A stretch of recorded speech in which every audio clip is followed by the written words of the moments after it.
Hello, everyone, and welcome back to Tales of Three, your favorite queer D&D-based podcast. My name is Dusty, my pronouns are they, she, and I play Ivy Nightbreeze Tinkerfay. His pronouns are she, her, and I hope everybody loved dinner with the parents. Because I sure as hell did. Hello, my name is Ariana, my pronouns are she, her. I play Alara Spindlesparker's pronouns are also she, her, and I am here to say that I enjoy dinner with the parents so much. Hello everyone, my name is Wayra, my pronouns are she, they, and I play Véres, whose pronouns are he, they. And I also really enjoyed the dinner. I'm obsessed with the relationship dynamic at the Nightbreeze Tinkerfay house. Right? Mm-hmm. Good. And they're all back together. I know. Yay! Duo reunited. Yay! Journey to a realm of nerdy and dirty fantasy, voiced by your favorite audiobook narrators. Punch and Roll for Initiative is a D&D podcast made up of audiobook narrators and taking place in an original world created by the cast. In the wake of Planar War, our cast of heroes strive to make a name for themselves as a growing threat from the world below looms. Find Punch and Roll for Initiative on Spotify and anywhere else you get your podcasts. Catch the stream every other Friday on YouTube, follow on social media, and join the Well Divers today. A note regarding content warnings. This campaign is a dark fantasy that deals consistently with topics of body horror, complicated relationship dynamics, emotional distress, fantasy violence, gore, mechanized spiders, mental health and illness, profanity, and romantic and sexual relationships. A full list of episode-specific content warnings can always be found in the show notes of each episode.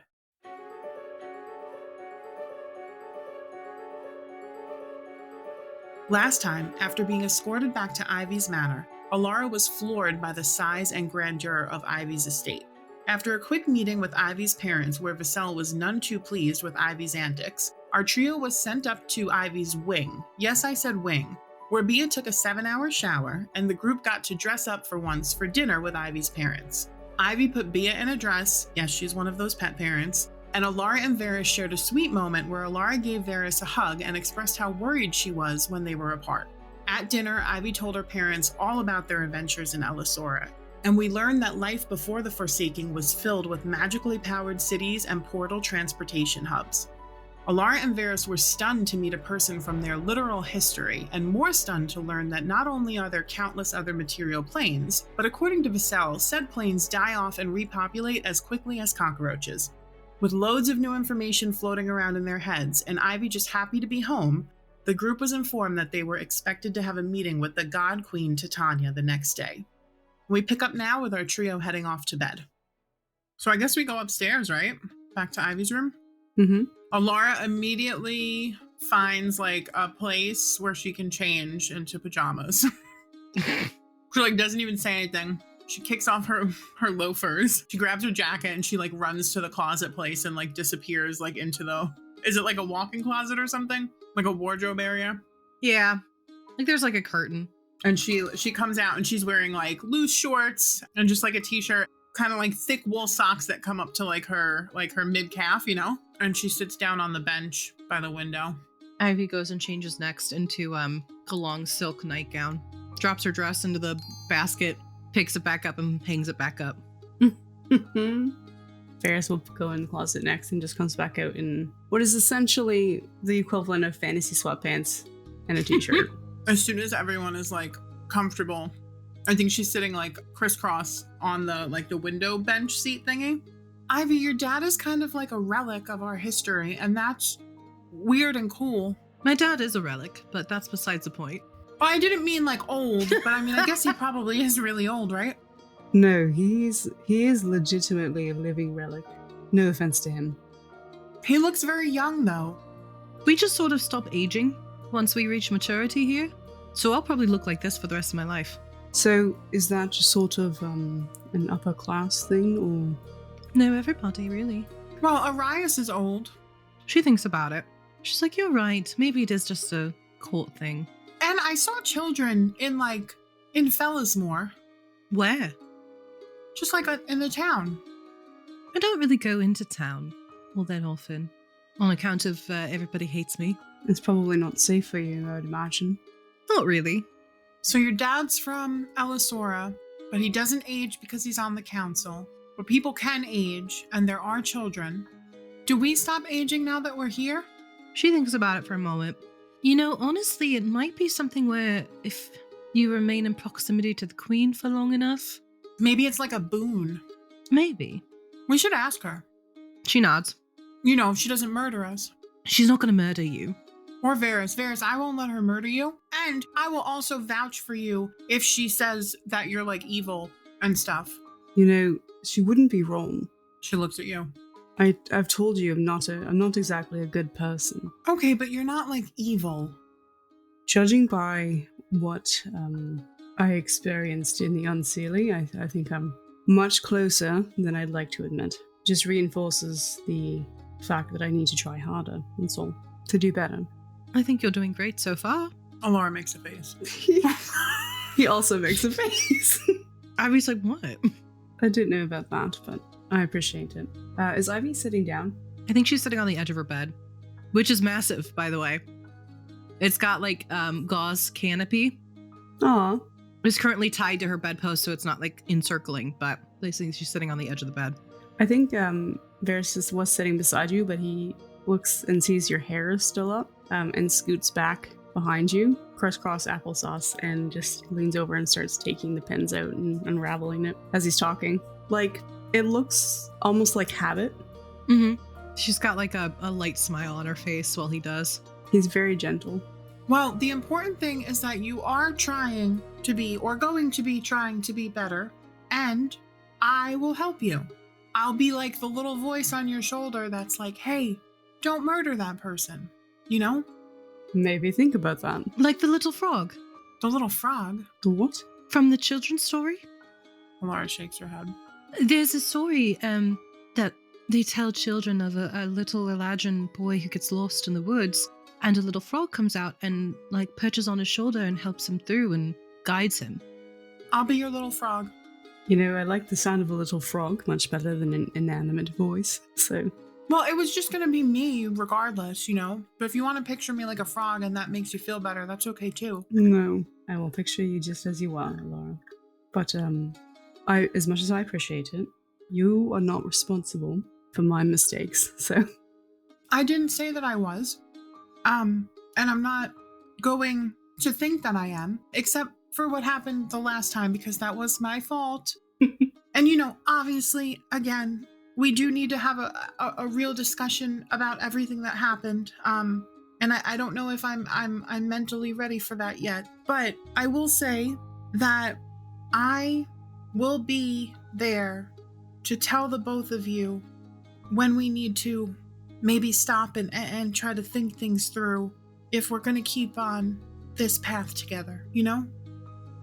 All right. And Mickey nods in agreement. So I think they're just going to kind of hang out. I kind of want Alara to give Véres a play-by-play of all the things that happened to Ivy and Alara. Like when they flew through the air in the walking forest and landed on their feet. She's going to leave out finding the crystals because Ivy told her not to touch anything in the mushroom forest. But she is going to tell them all about the fight with the water creatures. I think that he listens intently at the retelling of everything that has happened to those two in their, I guess, adventures to meet up with him. It's very animated. He's enraptured with the details of the story, but also amused at her animated description. I don't really think that he adds any quips. I think that he's just too engrossed in listening. But there's definitely points where he kind of like laughs or chuckles. And I think that he looks at Ivy and he's like, a crocodile made of bones? She shrugs. I mean, is that the craziest thing you've ever seen? Véres, it was so cool. It was like Novik was face-stepping all over the place and Arias was healing and dispelling magic. And then I pulled off my new signature move called the shock and shove. And then this golden mist just surrounded Ivy. And then bam, boom, bone crocodile. And Laura, the shock and shove? Do you like it? It's great. Listen, as long as you're defending yourself, whatever you want to call it. I would very much love to see, and he does the air quotations, shock and shove in person. It's very simple. You just shock someone and then you shove them like as you're it's like a combo. It's not a combo. It's one all together. You shock, and as you're shocking, you're also shoving at the same time. I see. It was cool. It sounds it. It was very cool. Whatever you Thanks. want to call it. Not as cool as bone crocodiles though. That is very cool. I'm not going to lie. I don't know that I've ever seen the skeletal system of a crocodile, to be honest, but Listen, I'm not gonna lie, I don't really know how anatomically correct my wild shapes are, if we're being honest. When we have time, you should wild shape into something and we should get like an anatomy book and compare. that I think is made for slower days and when we're bored out of our minds, I think. She knows. So never. I don't think we'll ever be bored out of our minds. Never say never. If you had asked me a month ago if I thought I'd ever be in the Feywild, I had laughed you out of the room. Here we are. Here we are. Mm-hmm. And I think after like a moment, he's like, you know, Ivy, I've not really had the time to ask you, but is it normal for folks in the Fae to have 2 magical signatures? 2? Well, maybe not 2. When you wild shaped into a spider when we left Osran, and apparently with this crocodile shift as well, your magical signature is gold, but with others, it's like a navy mist. Ivy thinks about it. I'm not too sure, to be honest. That's interesting. I only ask mainly because I've never met a person with 2 different magical signatures before. And the closest I can think of is a situation where the person's magic signature changed from one color to another as a result of severe trauma. She kind of sighs. Well, I don't know, you know. My powers didn't really manifest, like, my magic, my wild shape, didn't manifest until after Beatrice passed. I don't know, I don't think this is really normal, but I didn't have any inclination to any, like wizardry or artificery or anything like that. We were honestly kind of concerned for a while, but we had just decided that if I didn't present as anything, that was fine. I could do other things. Is it... I guess I just kind of thought that everyone in the Feywild has magic, but is that not true? So, magic is a part of the ground, the soil, the earth, but it's also funneled through the gods, right? Like, technically, if you renounced the magic and the gods, no, you wouldn't have magic, because it's bestowed upon you. Generally, it's sort of like an innate thing. You're born with it, you're bestowed with it, because you're part of everything. Which was why we were all so very concerned when I didn't present as anything. Like I was born separate. Which isn't possible because I was born here. I was born in my parents' room. I tried everything. I tried all of it. I even had tried being a druid prior, and I just didn't have the affinity for it. And then after Beatrice died and I've finally presented as a druid, no one would train me. So, everything I've learned has been self-taught out of books. God, I can relate to that, but it's harder. The druids wouldn't help you? No. They gave me the books, but that was the most that they would do. Because, I presented after Beatrice died. Yeah. Well, if we ever meet my mom, she will teach you so much druid stuff. She loves to teach and to talk about natural magics and the earth and the environment. Don't get her started on the environment. Really, really, I'm sure she would be so happy to. I would really like that. I just don't know if I'm a normal druid, That's okay. I'm not a normal artificer, and I don't even know what Véres is, so... I'm not normal in general, so... A Wizbarian. Oh, a God. A Barzard. A Barzard! You're a Barzard. You're a Barzard, Véres. Véres, you're a Barzard. I think that he laughs. He laughs pretty hard at their shenanigans. He wanted to roll his eyes and brush it off, but honestly, it just bursted out. Laura starts laughing. They're too. just so ridiculous. But I think that when he does laugh really hard, he winces and he puts a hand on his stomach. Are you okay? I'm alright. Is it your wound? Lift up your shirt. I mean, you did get me dinner first. So She smiles a bit, but she's very like concerned. yeah, he's trying to play it off. It might be. He lifts up his shirt, and I think the bandages are a little bloody.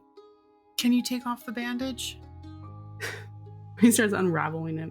There is a distinct burn. Gods. And it's pretty nasty over top of what looks like a stab wound. What the fuck?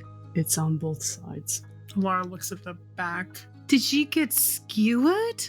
I did. I wasn't joking when I said I got impaled. I'm gonna, Laura's like behind you, like looking from the back. He'll stand up so she can see, because he was sitting on the bed. It is on both sides. I'm gonna touch it. It might hurt a little bit. It's probably tender. That's alright. And she touches it. She got a 16 on her medicine check, and I think it doesn't look good. No. He did his best, but yeah, with what he had, but obviously totally fine. Ivy, maybe you can try to see if you can heal it. It looks like it's infected, Véres. Oh, fuck.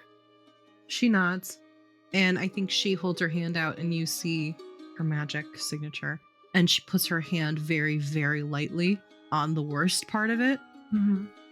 It does heal to the point where it doesn't actively like stab still, but it's not anywhere near where it could be. She pulls her hand away. Laura's digging through her pockets and like taking out vials. Laura leaves the room while you guys are talking and goes to the bathroom and gets like warm water and cloths, and you guys can keep talking, but she comes back. I think you'll probably need to see a cleric. Mm-hmm. That makes sense. I didn't exactly have a whole lot of time to clean it out properly. I just cauterized it and went? Well, I cleaned it a bit and then cauterized it and went. Was this before or after you were yoinked into the air? After. What stabbed you? So there was that tree I mentioned. Mm-hmm. A root went right through, and I had to push myself back onto it to snap it off. Oh, gods. And fall off of it, so. Well, you did a pretty good job on the front part, but I guess not being able to see the back. And she's back there again. And she's like, I'm going to clean it again. And I'm going to put some more ointment on for now until we can see someone. And it's going to sting. It's all right. But it's for the best. And she's going to clean the wound, and she'll she'll put the ointment on and dress it. He doesn't react at all. Ivy's like talking to them to try to distract them. He appreciates it. We'll see a cleric tomorrow. Maybe you can meet Arias Fineglover. Who? He's one of the people who helped us save Bia. Oh, somebody I need to express my appreciation to. And Novik. I think you'll like Novik. Is Novik someone else who helped you? Yes. You're both edgy assholes, so... Oh, I love that. He's a monk. He was really good at, smashing and bashing. Which you're good at, too. Mm-hmm. So you guys probably will get along. I resent the edgy asshole, but, No, you don't. I didn't say it. He chuckles. I think they'll go to bed, yeah? Yeah. He thanks them both, though, for helping. Ivy waves her hand. Or he says, I appreciate your help. Anytime. Laura's gonna post up at the window. It's so comfortable. You really can. It's a pretty spacious window seat. She gets a pillow and a blanket, and I think she stays up for a while and just stares out the window. Ivy climbs into bed. I think on the far end, the far end from Alara, she looks at Véres and she's like, the bed is big enough if you want to just sleep on the other side. We will never touch. Says, honestly, I don't even care if we did. You both don't want to snuggle? Ivy, do you want to snuggle? He holds his arms out. Jokingly, of course. Into your side. Oh, shit. Says, genuinely did not expect that, but alright. This bitch is touch starved. She's tired. It's like, yeah, we're going to snuggle. Laura goes, "Good night, you two lovebirds," and then she starts giggling. Véres gives her the finger and lays in bed. He like rolls over a little bit and looks at her weird, and he pats the bed beside him. Says, you could join us too, if you wanted. No pressure though. Ivy makes like one singular grabby hand. She shakes her head no. No thank you. I will be really cozy over here. And she sees she's got like a pillow propped up under her head, and she's under her jacket. If you're sure, offer stands. I don't want to interrupt, Ivy's grabby hand turns into a flip off. So Véres does as well. See, 2 peas in a pod. Very sibling energy is what I'm picking up, bud. And we go to sleep, I think. I think so. I think Alara stares out the window for a long time. And I do think she jumps if there's any noises still. And I think it takes her a long time to fall asleep. And I think she is pondering, like, just how insane, like, so much information about everything. Like, there being multiple multiple material planes. Just everything. Just everything. And her brain is spinning and trying to, like, process information. Yeah, I don't think that she's alone in having a hard time falling asleep. There's a lot, like, as you said, there's a lot to process.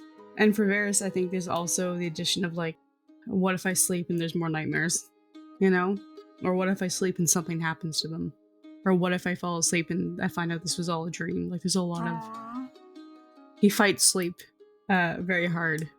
If he's fighting sleep, then he feels the moment that Ivy, like, fully goes into a trance because she flips over onto her stomach and, like, the top half of her torso hugs him, but her hips, like, go out from the bed, so it's just the top half that's, like, holding on to him. Aww.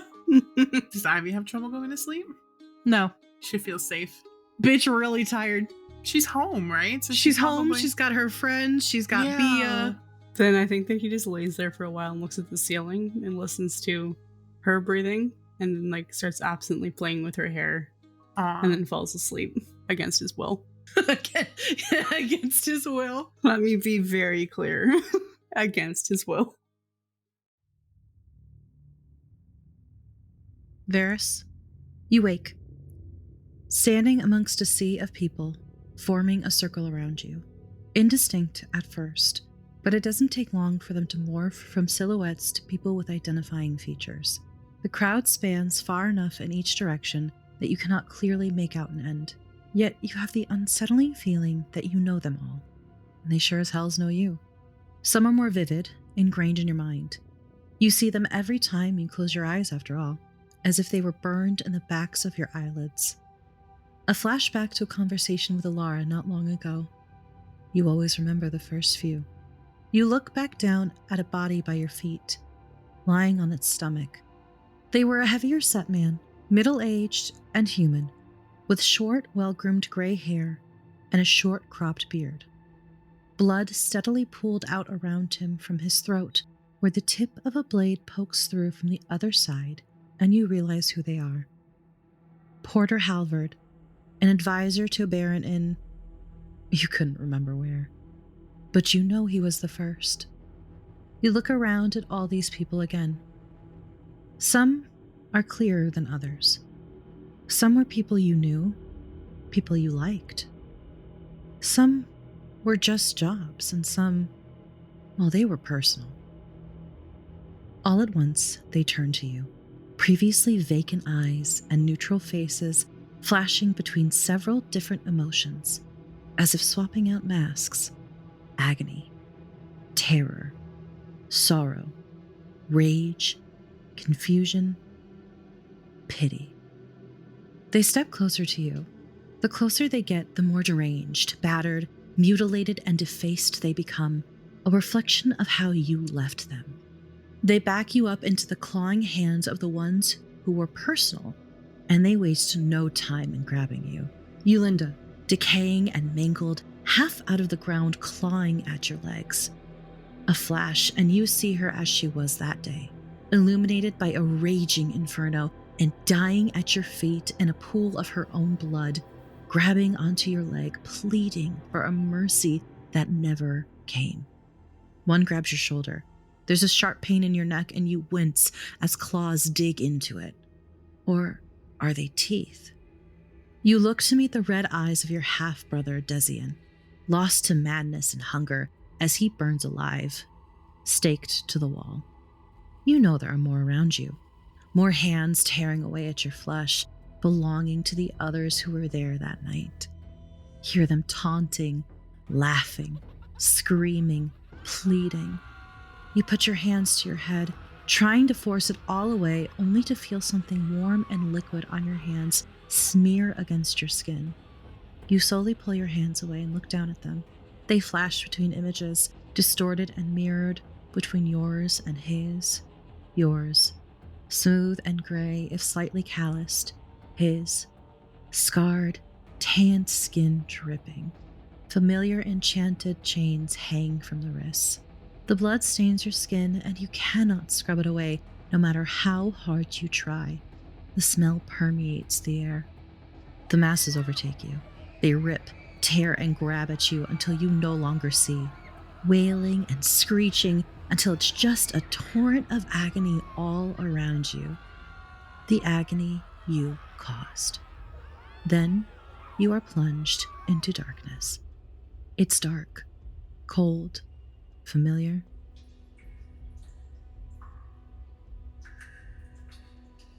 Water? The sound of chains rattle as you float in this nothingness. Like a distant echo, a lingering threat, or perhaps a promise of the future.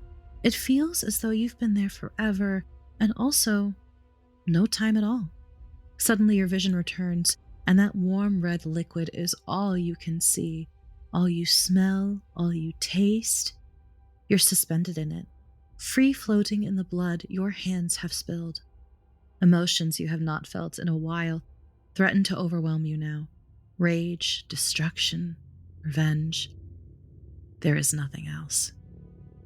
The hands return then, blackened and rotting as they grab you, different parts of them glitching, changing as they pull you deeper and deeper. Monster, Eulinda says. Weapon, Matthias corrects. Cursed, Visha sneers. Damned, Tristan shouts. Resented. Suddenly, your throat feels like you swallowed glass. Your lungs burn like acid, like fire, and your vision is going white at the sides. You're drowning. You know this, and yet you do not feel the need to fight. The pain subsides eventually. It wasn't the worst you've ever felt, and now you feel light, free. You felt this before, too. You forgot about that. Véres, make a constitution check. 6. With a 6, you wake, and all you see is that darkness still. You hear light breathing, close enough to your ear, and you feel a weight on your chest. But I will say, give me a perception check. 19. You feel this weight on your chest, but I will say that since it's dark, your other senses are heightened right now, right? Like you feel the weight on your chest, but you also smell something that's familiar to you. Whether or not you find it comforting right now, it is very uniquely to Ivy. I don't even know if he registers that. I think that he wakes and he sits bolt upright, gasping, looking at the room, breathing heavy, looking around frantically. And then he starts to take in there's somebody on him. Well, not anymore. As he sits up, he feels the weight like slip, and I think he hears, Véres? He's just looking around. And I think his hands are like fisted into the bed. Mm-hmm. Like the sheets. And he is sweating. His breathing is ragged. He feels someone sit up next to him. Ivy's currently half asleep right now, so she's not really thinking. So she reaches up and starts rubbing his back as almost like a second thought. Like not even like a thought, right? This is how she comforts people, maybe in another life. Are you okay? I think he goes ramrod straight and like flinches away from her. She stops when she feels the flinch. And he just is shaking his head. I don't think he registers that she can't see, probably, because it's dark. Oh. No, I'm not. I think she snaps, and a light turns on next to the bedside, and suddenly you can see the room. You're in Ivy's childhood bedroom. Alara, I think when the light turns on, you wake up. What's going on? Is everyone okay? And she jumps up, ready to go. Véres is now staring, I think, at his hands, and is opening and closing them, and they're shaking. You feel Ivy shift on the bed to kneel in front of you. Véres, did you have a nightmare? He nods slowly and looks up at you. I think it takes a second for them to actually focus to see you. Yeah, I did. Sorry, I didn't mean to wake you.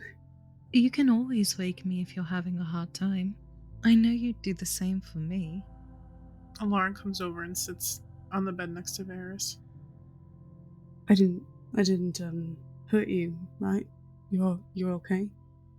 I'm fine. You woke me up, that's fine. Okay. I'm too tough anyways. I think he chuckles a little bit. No, you're right. It's true. Do you want to talk about it? I wouldn't even know where to begin. Nightmares, but memories as well. Honestly, I usually don't sleep well. I have nightmares pretty consistently. But, these are different. What was different? It was, much more vivid. And, other nightmares I've had, I feel the pain that I feel in the dreams, but it's muffled somehow. If that makes sense. Hey, Véres, why don't you make an insight check? 15. You remember part of the dream towards the end when the hands reached up and started pulling you? They were glitching. And it's a glitch you remember from when you first came to the Feywild. The first creature you interacted with here. I think that as he's recounting this, he's continuing talking, says, but it was much more, it felt real this time. And then it cuts off and starts, you see the gears start turning in his head, and realization comes over his face, and then he looks mad. Ivy sits back a little on her haunches when she sees the anger across his face. What is it? When I first got here, that creature that I interacted with, that was glitching through several different identities, in my dream there was hands that pulled me. He shakes his head as if dismissing the thought. Anyway, they were glitching like that creature. What are the chances this is part of the curse? Alara looks at Ivy. Are his hands still shaking, or has he calmed down? They're shaking a little bit still. I think when she looks at Ivy, she puts her hand just over one of his hands, or if they're together, she puts it over both of them. And she looks at Ivy. Honestly, it kind of sounds like it, especially if you're seeing it in your dreams like that, in your nightmares like that. But honestly, I think we'll just talk to Titania about it tomorrow. She'll know, for sure. I think they nod. I think that they want to say something, but they're a little hesitant to say it. Only because he doesn't want to be a pessimist, more so than he usually is, but he's gonna say it anyway. Right. I appreciate that sentiment, but I am fully aware the likelihood of your queen helping me at all is very slim. Why? I was made aware that this side is not very welcoming to others, especially people who are not of this alignment. Ivy nods. Normally, yes. However, if I ask her, she will. And we'll just explain to her that, it was a little mishap, the thing that happened in the woods, and, it's not a reflection of who you are as a person or anything like that. And she pats your hand. As she's saying that, the visions of all the people in the crowd are flashing behind his eyes. He's just nodding slowly, just agreeing. mechanically. You know, Véres, I think you underestimate how much people in the Fae understand change, for better or worse. Who you were even a day ago can be someone completely different from today. It's the choices you make that matter the most. And she looks at her, like, body. I'm still alive. Alara, are you still alive? I am very alive. And I know I've annoyed the fuck out of you, Véres. And I joked earlier, but I don't think I'd stand much of a chance against you if you really wanted to. So I wouldn't worry too much about it. I appreciate that. Thank you. I think I'm going to stay up a little longer if you two wanted to go back to sleep. Well, I mean, this is a slumber party, and aren't you supposed to stay up like all night at slumber parties and stuff?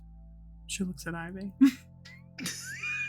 My slumber parties involved one other person who went to bed fairly early, mind you, because she woke up very early. I mean, I am pretty tired. I'm not gonna lie, and that's saying something for me because I'll very easily stay up all night sometimes. I think we should all get some rest. I think so too, but I think we can just sit with you too until you're ready to go back to sleep. And she pauses. I'll even sleep on the bed in the corner. You don't need to do that. Well, that way, if anybody has another nightmare, or anybody needs anything, or by some awful miracle someone breaks in here and tries to kidnap one of us or me again, then we'll be just right next to each other, you know? Alara, if anybody's coming in here to kidnap somebody, it's going to be my father to kidnap me for something weird. Like to test an invention, or to spot him in case he accidentally kills himself while testing an invention.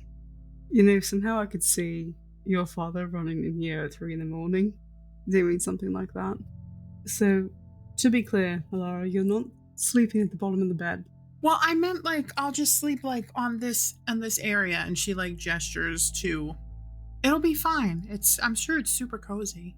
So Ivy shifts and hangs off the side of the bed to look underneath the bed, and without looking, throws a couple pillows onto the bed and barricades a corner for Alara.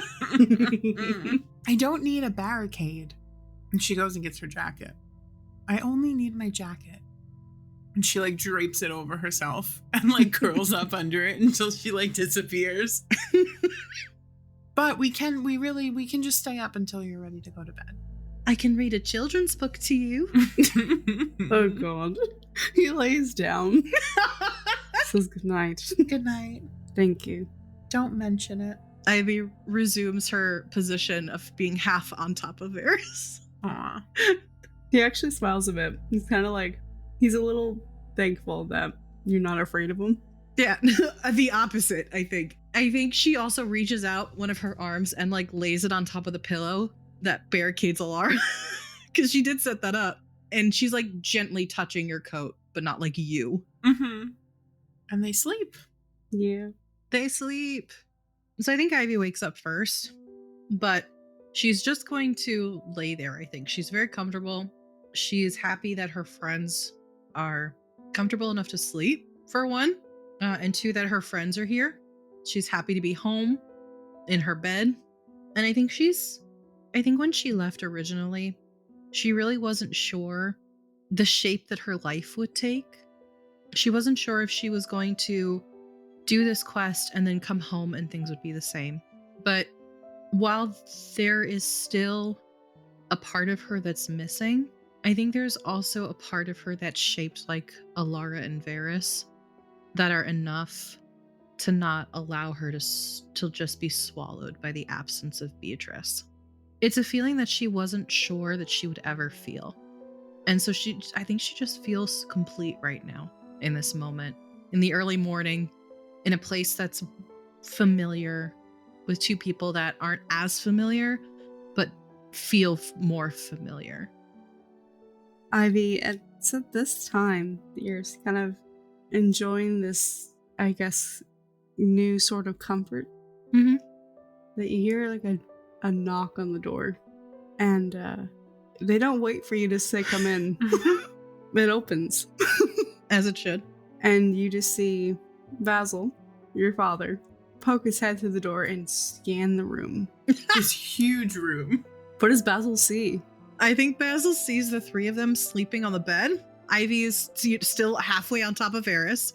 And I think he sees her like pick her head up from Varys' chest and like look over at him with like bedhead, really bad bedhead. Alara's still underneath her jacket. There's just like a jacket huddled on the bed. He doesn't see Alara. He just sees a lump and a green jacket. Maybe like her foot is sticking out. That's it. He looks at you and cocks an eyebrow. She just stares. Did you have a good night? She sits up and like rubs the sleep from her eyes.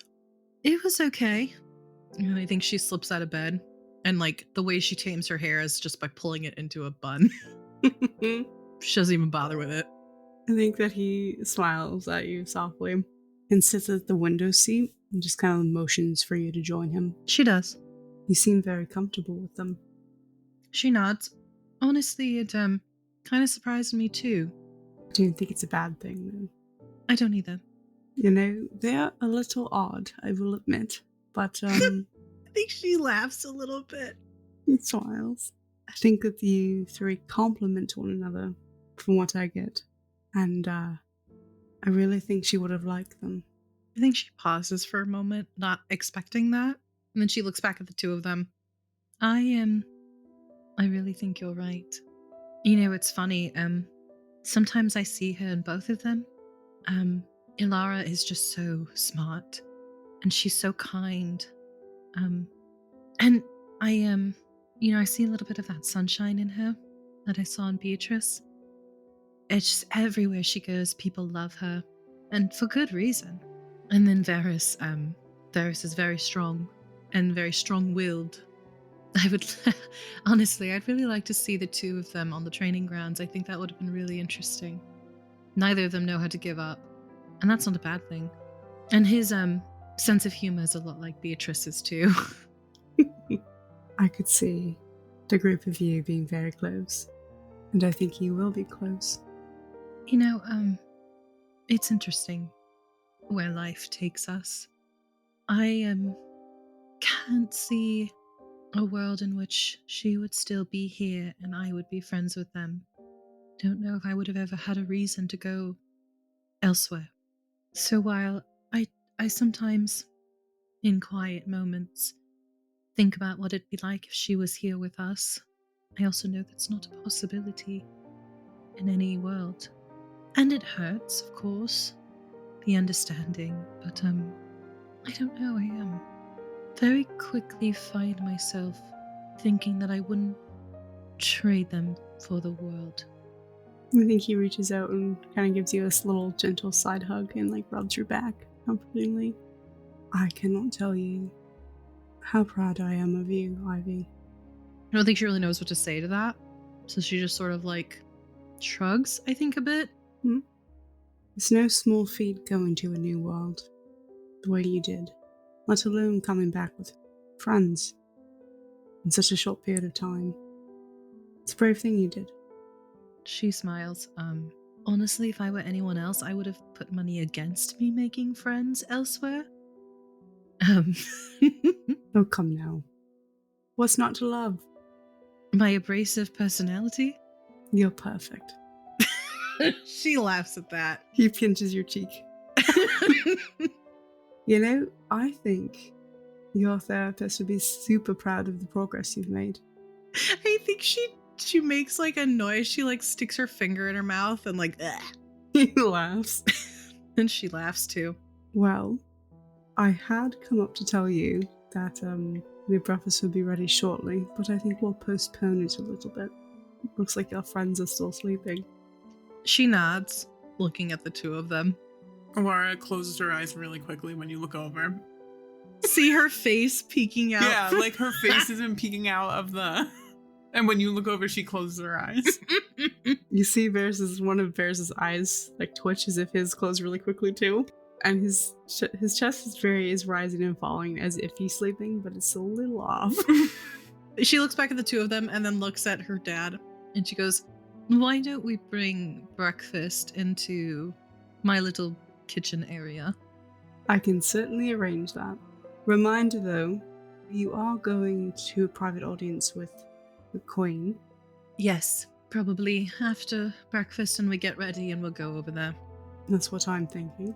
Also, Ivy, I need to let you know that when you go to this meeting with the Queen today, it is as the Queen, not your Aunt Tanya.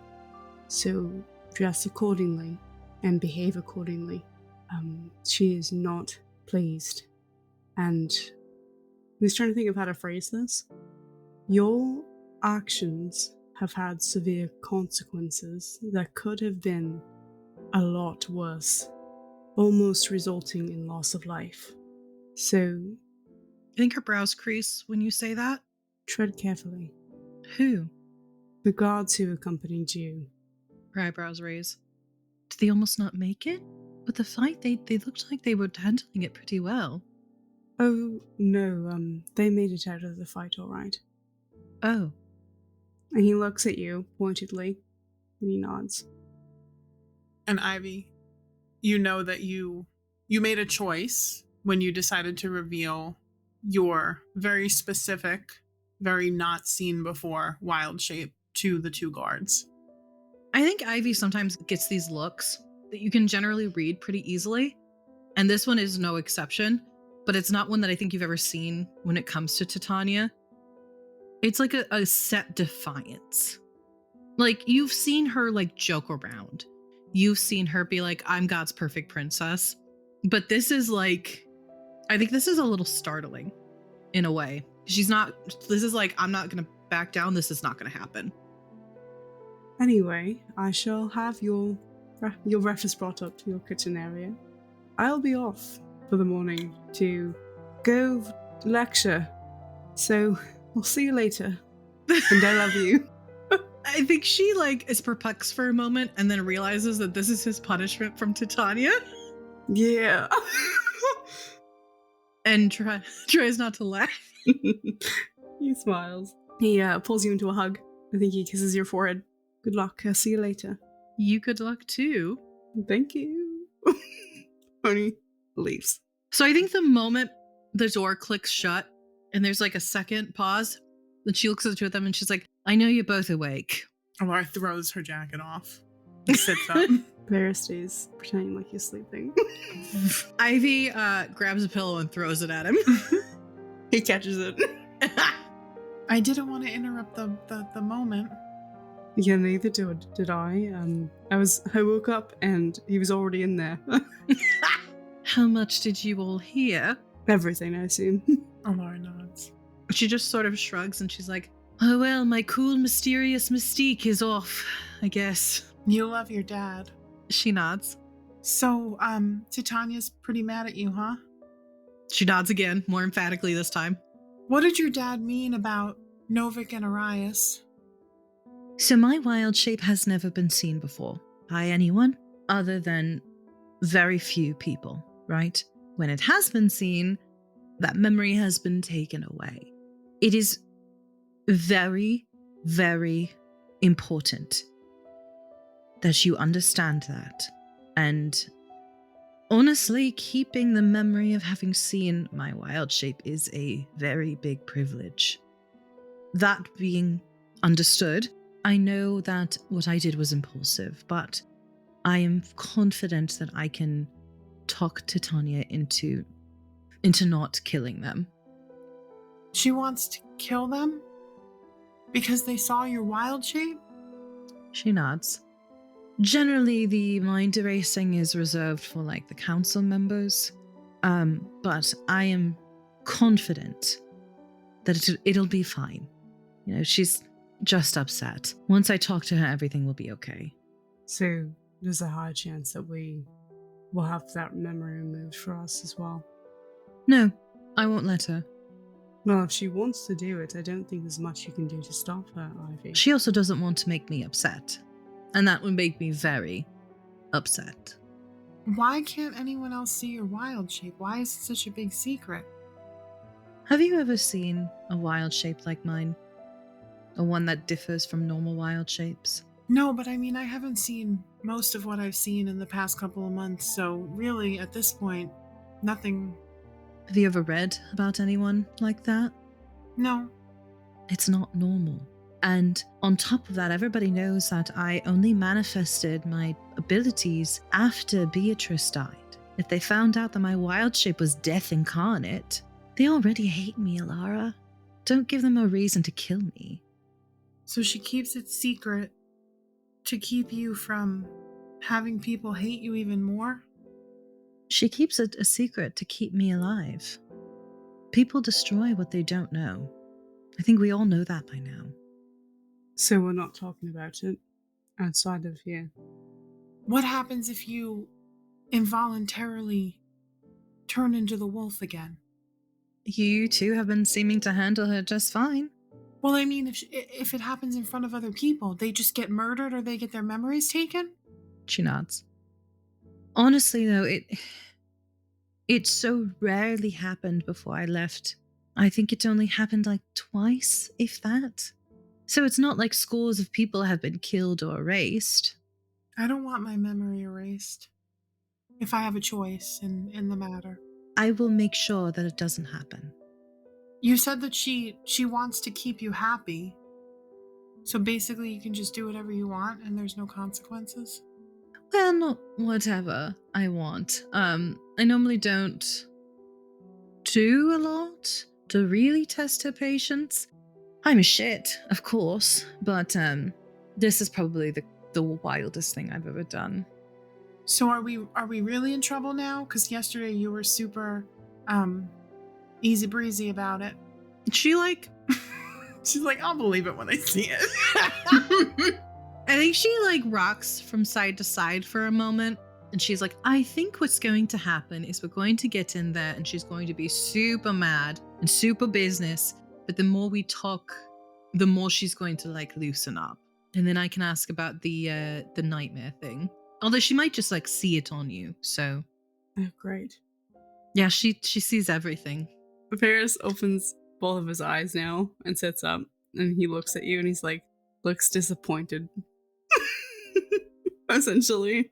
She shrugs. They should have guessed that, since she's supposedly a god, so. Ivy looks like she's going to correct you, and then just sort of shrugs it off. What do you mean supposedly? Véres is an atheist, she calls. As she goes over to the part of her room that doubles as her closet, essentially. And Laura goes, what? I can't hear you. You. And she pops back down on the bed. Véres is so I don't know if atheist is the right word for it, because you can't really deny the existence of them. Mm-hmm. I mean, you can. To their face. I just, I've met a few people who have considered themselves to be are self-proclaimed gods, Who have you met that is a self-proclaimed god? I'm just saying, anyone can claim to be a god, especially if they are charismatic enough with the power, knowledge, and ability to manipulate people to back it up. How is the average populace to know different? The most mortals in Elisora have been able to discern is that divine magics are gold, but who knows how accurate that even is? And I've seen how easily desperate people can be to put their faith in something blindly. Okay, so when she smites us down in the court for, displeasing her, well, your last dying words could be, fuck you, you're not a god. Ivy laughs. Laura laughs too. He's smiling, he's clearly joking, but... So I guess we should just get this over with, huh? Ivy's, you hear her sorting through hangers. And Laura looks at Véres. I think Ivy's gonna try to dress me again. Should I leave? No, not literally. I have to be court appropriate, queen appropriate, god appropriate. She wiggles her fingers in your direction. I think at that moment there's a knock on the door. Ooh. And Ivy goes and opens it and is handed a couple garment bags. And she takes them and sets them on the bed. 3 are labeled Alara and 3 are labeled Véres. She's dressing you too. Oh joy, I love being dressed up like a doll. For a god. Yes, that's my favorite thing about gods. They dress you up? No. Well, that's true. Ivy's not a god, so Ivy dresses you up. For a god. Yes, that's my favorite thing about people in positions of power. It's all a spectacle for them, an arms race of wealth, beauty, power, and influence. I don't like the vibe of it all. Court politics, rubbing elbows, underhandedly insulting each other. It was never my favorite. Just feels unnecessary and stuffy. I'm used to it, but there are few things I like less than being dressed up and flaunted for others' amusement. We're not going to be flaunted. Ivy waffles her hand. Alara makes a face. All right, what's behind curtain number 1? And she unzips her bag. And we won't go through a whole montage, but just tell me what she's wearing. Alara, you unzip your bag, and the dress you pull out. A dress?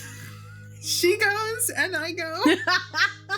So Alara, the gown, yes, the gown that you pull out of the garment bag, it's like a pale green and white.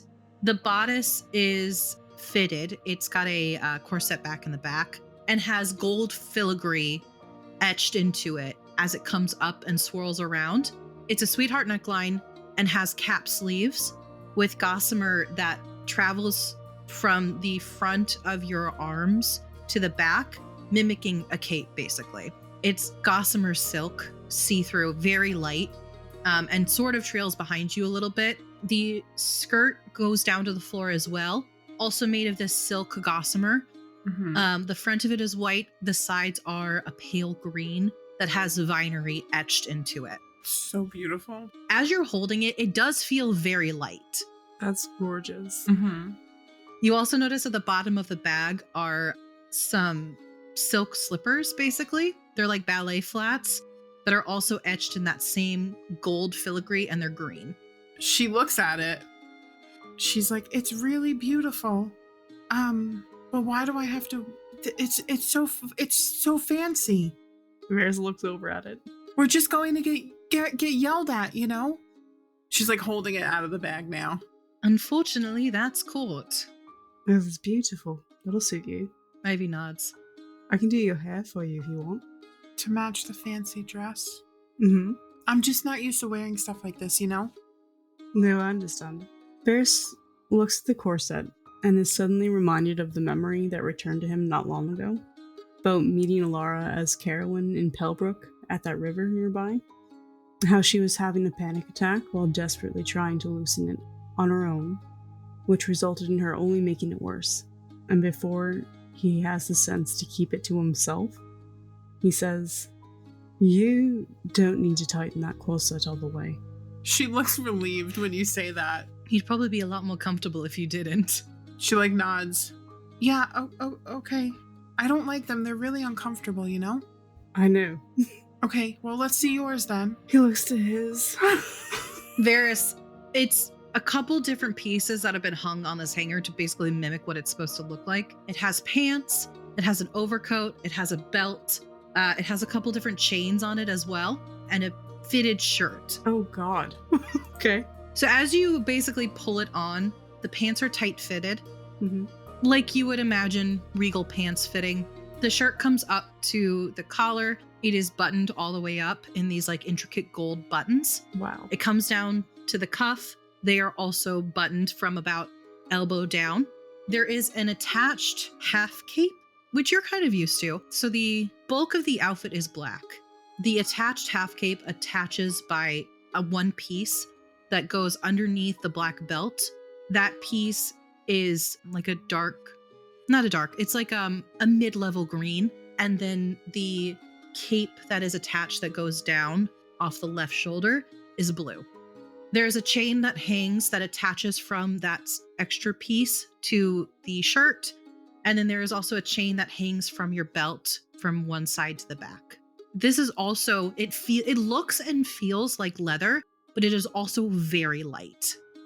And you notice up the paneling of the bit that goes over the pants is intricate vine work. Oh wow. I think he looks at it, Gorgeous. like stunned for a second. Says, "Well, this is beautiful and surprisingly lightweight. So not torture, which is great." Because the worst part about these sorts of outfits, and he pulls it all the way out so you see all the layers and shit, Mm-hmm. like, is they're usually fucking hot.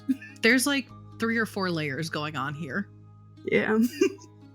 Ivy walks out in a light blue, also gossamer looking gown that's fitted around her high waist and sort of just hangs down in folds.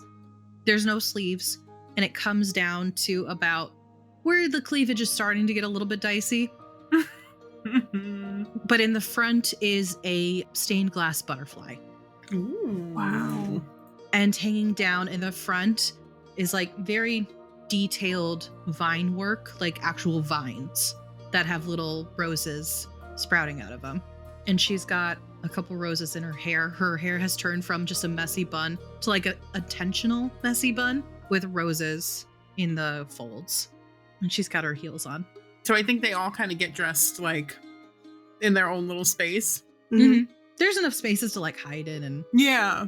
So I think Alara comes out with like the corset back is like open and she's got the cape part like draped over the side. And she looks at Véres, who's dressed now. Yeah, he's like just doing up the buttons on the front. So she looks at Véres and she's like, wow, you look really great. I think he looks over at you and he's like, you look gorgeous. I think she blushes a little. Thank you. Can you help me? And she points to the back. Of course. And then I think as Véres comes over, Ivy comes out. yeah, she's fastening a gold earring in. She just kind of stares at you for a second too, and she's like, you look so beautiful. I think Véres looks up from the corset and looks over to Ivy and like was kind of taken aback for a moment. Ivy, you look beautiful. She looks down at the dress and goes, "Oh, thank you. This is her favorite dress, so Oh, I figured." trying to make a good impression. She nods. That might be wise. Trying to butter her up, are you? She nods, Mhm. laughing a bit. He stands behind Alarum, and before he touches the ribbon, he says, I'll need you to tell me if it's too tight, too loose, or if I make you uncomfortable and you'd like me to stop. I will. Just don't make it too tight. So the key for this is don't breathe in and hold Mm-hmm. as I tighten. Because usually when you do a corset, you're supposed to and hold. I don't want to do that. Yeah, don't do that. Ivy shakes her head. Yeah. And he starts like expertly pulling on the ribbon one section at a time to lace up the corset and kind of finishes off the bottom with a nice bow. So, Alara, I just need to check that it's been tightened properly. And a good way to test if it's too tight is to put some space between you and the corset. Is it alright if I touch your back? She nods. Yeah, okay. Alright. And he gently kind of puts 2 fingers down the top of the corset on her back and just kind of checks to see it's not digging into her skin or hurting her in any way, and that there's enough extra room to breathe. Yeah, I think she's trying to like breathe normally. Mhm. And she like nods after a couple of seconds. It's It alright. feels okay. He nods. Thank you. Of course. And he just kind of lets it be. What about my hair? He stands there and he thinks about it. You hear Ivy, like her heels click as she rushes back into where she came from, and then comes back out holding a couple roses and hands them to Véres. Aw, he's like, oh, perfect.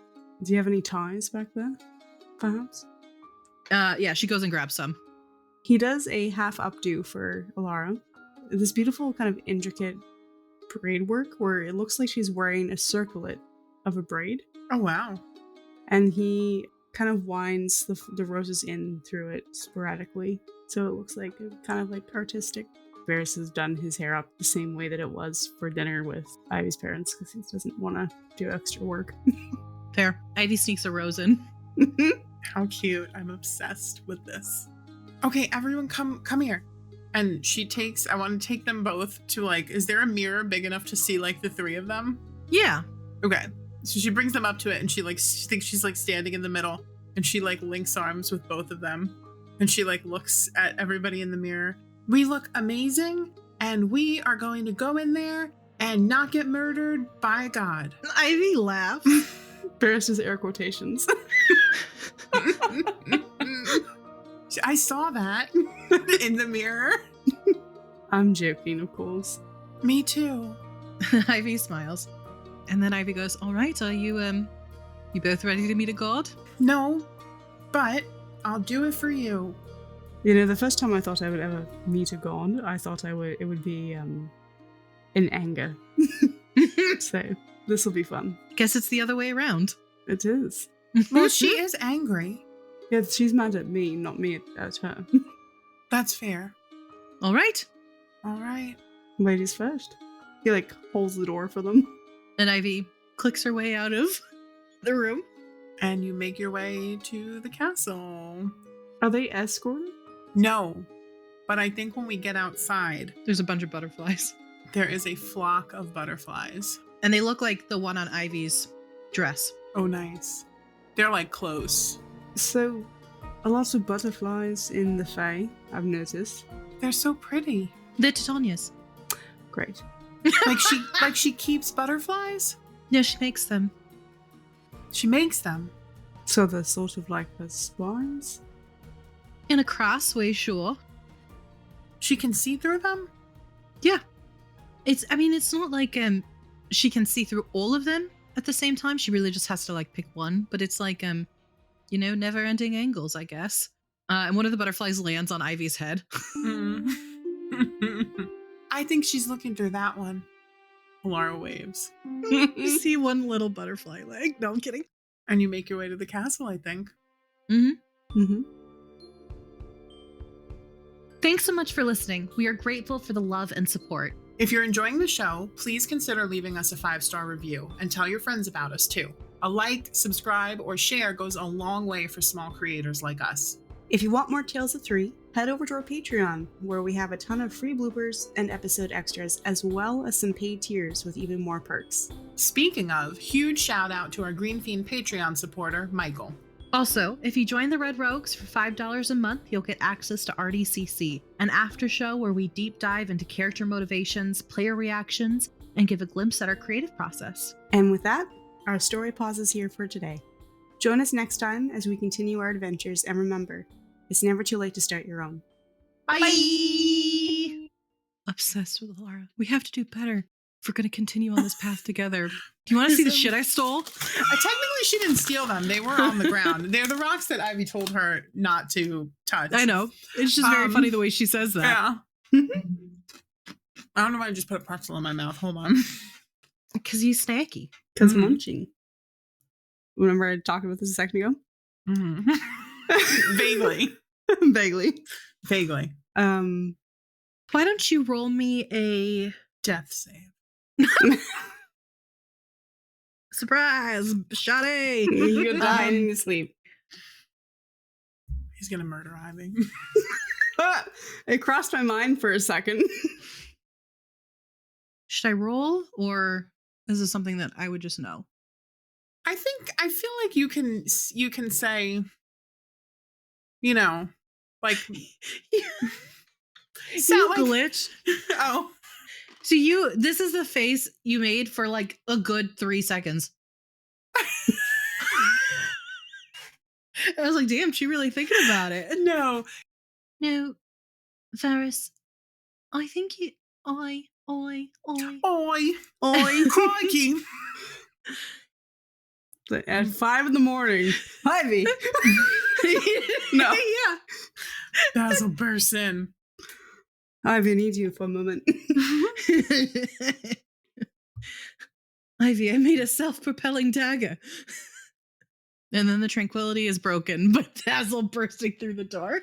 It doesn't burst through the door.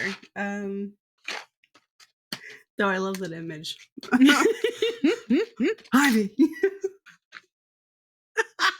I love that look that you get on your face. Just as Who? you. Oh. It's literally one of my favorite Weira looks ever. Confusion and slight horror. Yeah. That's Véres' face right now. Confusion and slight horror.